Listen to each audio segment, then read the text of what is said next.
कोकणातील प्रत्येक अपडेट जाणून घेण्यासाठी आजच माझे कोकणच्या सोशल मीडिया प्लॅटफॉर्मला लाईक, फॉलो आणि सबस्क्राईब करा।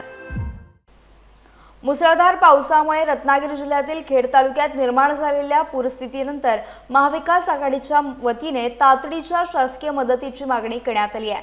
अतिवृष्टीमुळे खेड शहर 2 वेळा पाण्याखाली गेले, अनेक ठिकाणी दरडी कोसळल्या, तर दहिवली येथे मातीचा ढिगारा घरावर कोसळून दोघांचा मृत्यू झाला। याशिवाय खेड शहरातील व्यापाऱ्यांचे देखील मोठ्या प्रमाणावर आर्थिक नुकसान झाले। या पार्श्वभूमीवर दहिवलीतील मृतांच्या कुटुंबियांना तसेच नुकसानग्रस्त व्यापाऱ्यांना तातडीने आर्थिक मदत देण्याची मागणी करण्यात आली आहे। यासाठी काँग्रेसचे ज्येष्ठ नेते गौस खतीब, उद्धव बाळासाहेब ठाकरे, शिवसेनेचे तालुका प्रमुख सचिन निकम, माजी नगरसेवक मुजावर आणि खेडमधील व्यापाऱ्यांनी तहसीलदार सुधीर सोनावणे यांची भेट घेऊन निवेदन सादर केले।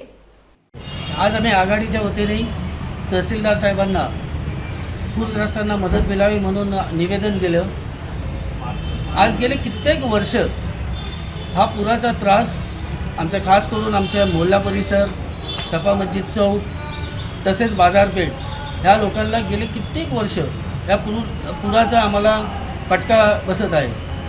मगाशीच आम्ही तहसीलदारांना सांगितलं की करोडो रुपयाचा निधी हा गाल काढण्यासाठी येतो आणि तो गाल फक्त एक 100 ते 150 मीटरच्या परिसरातला या नदीतला काढला जातो, बाकीचा गाल तसाच आहे। आणि एक पोकलेन किंवा 2 डंपर लावून हा काय गाल काढू शकत नाही। आज जर चिपळूणमध्ये त्यांनी जो नदीचा गाल काढला त्या परिस्थितीत आज तिथं पुराचं पाणी कमी यायला लागलं, पण आमच्या खेडमध्ये हा जो गाल काढला जातोय तो कुठंतरी त्याच्यात मोठ्या प्रमाणात भ्रष्टाचार झालेला आहे आणि होत आहे। ते आम्ही आज यांना तहसीलदारांना सांगितलं आणि याच्या पुढेही आमचे जे वरिष्ठ आमचे जे नेते मंडळी आहेत त्यांना आम्ही हे कळवणार आहोत की बाबा करोडो रुपयाचा निधी हा गाल काढण्यासाठी या खेडमध्ये येतोय, पण त्याचं व्यवस्थितरित्या काम केलं जात नाही, याच्यात प्रचंड मोठा भ्रष्टाचार आहे असं आमचं म्हणणं आहे। तेव्हा आम्ही लवकरच आमच्या वरिष्ठांशी हे चर्चा करणार आहोत। या आठवड्यात जी अतिवृष्टी झाली त्या अतिवृष्टीमुळे या संपूर्ण खेड तालुक्यामध्ये जे काही नुकसान झालं शेतकऱ्यांचं, गोरगरिबांचं आणि खेड शहरातल्या व्यापारी बांधवांचं, खेड शहरातल्या राहणाऱ्या नागरिकांचं, या सगळ्या पूरग्रस्तांना तातडीची मदत मिळावी, ताबडतोब पंचनामे करून तातडीची मदत मिळावी याकरिता आम्ही महाविकास आघाडीतर्फे आम्ही खेड तहसीलदार या कार्यालयामध्ये तहसीलदार साहेबांना आम्ही निवेदन द्यायला आलो होतो।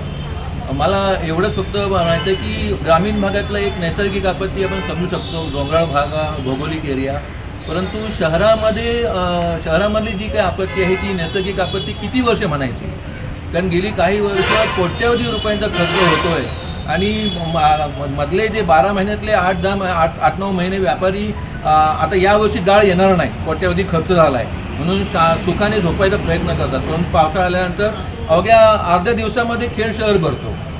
मग हा कोट्यवधी रुपयाचा खर्च झाला कुठे, कसा झाला, कुठे झाला, काढलेला गाळ गेला कुठे, गाळ काढला की नाही काढला, हा प्रश्न सर्वांच्या मनात निर्माण झालेला आहे। आणि मग खेड शहरवासियांनी दरवर्षी अर्धा दिवस पाऊस आला की पावसामध्ये सगळं शहर बुडून जातो आणि मग याच्यावरती उपाय काय, याच्यावरती आत्मपरीक्षण करणं गरजेचं आहे आणि यासाठी आम्ही निवेदन द्यायला या सर्व घटनेमध्ये नुकसानग्रस्तांना भरपाई मिळावी म्हणून आम्ही निवेदन द्यायला इथं तहसील कार्यालयामध्ये आलो होतो।